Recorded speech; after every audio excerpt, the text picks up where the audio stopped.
Happy Maghe Sankranti to everyone. तपाईँहरूको सङ्क्रान्ति कस्तो भइरहेछ? म चाहिँ होइन यस्तो दामी ठाउँमा छु है।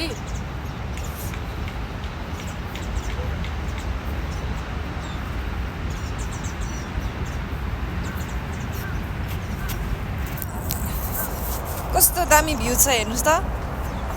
ओ भाइ मारौँ मुझे। तपाईँहरूको माघे सङ्क्रान्ति कस्तो भइरहेछ है? म चाहिँ होइन टक्क लाएर यहाँ पार्कमा बसेर चराचुरुङ्गीहरूसँग गफ गर्दै है मजाले माघे सङ्क्रान्ति मनाउँदै पान खाएर बसिर ब्रेक टाइममा पोटली लिएर आएको छु। खाजा खाएर भ्याइयो, अब ब्रेक पनि सक्न लाग्यो। सबैलाई माघे सङ्क्रान्तिको धेरै धेरै शुभकामना है।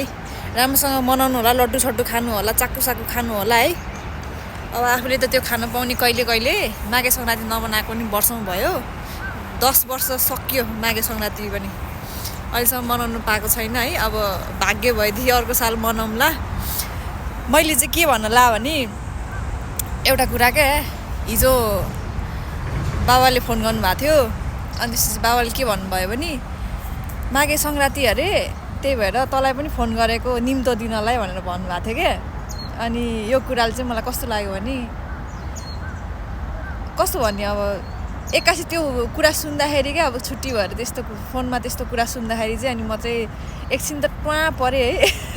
अनि कस्तो खुसी पनि लाग्यो, मेरो भाग नछुटाइकन मलाई जस इन्भाइट गर्नुभयो भनेर खुसी पनि लाग्यो होइन। अनि मनमनै चाहिँ के गीत आएको थियो भने है, चरी भाइ उरुरु जान्थे उडेर, सन्चो छौ कि बिसन्चो छौ आउँथे बुझेर भन्ने गीत याद आयो क्या मलाई। यदि म चरा भए चाहिँ म उडेर जान्थेँ होला होइन भन्ने जस्तो लाग्यो है। हल्का स्याड फिल पनि भएँ, तर केही छैन। आज चाहिँ म एक्लै चिल हानिरहेको छु होइन, एक्लै माघे सङ्क्रान्ति मनाइरहेको छु।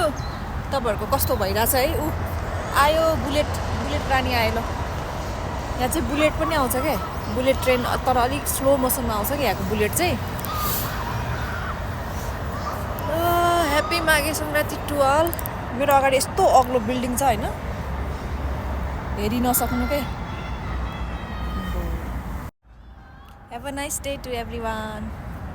अनि ट्रेन के भन्छ, पाइलट बिनाको ट्रेन, के भन्छ यसलाई, पाइलट होइन हौ सरी, ड्राइभर बिनाको ट्रेन पनि गयो है। काम पनि गयो, अब काम पनि भ्याइयो, काम होइन ब्रेक भ्याइयो। म चाहिँ हिँडेँ लागेँ म। तपाईँहरू चिल गर्नु होला। By by every one, have a nice day.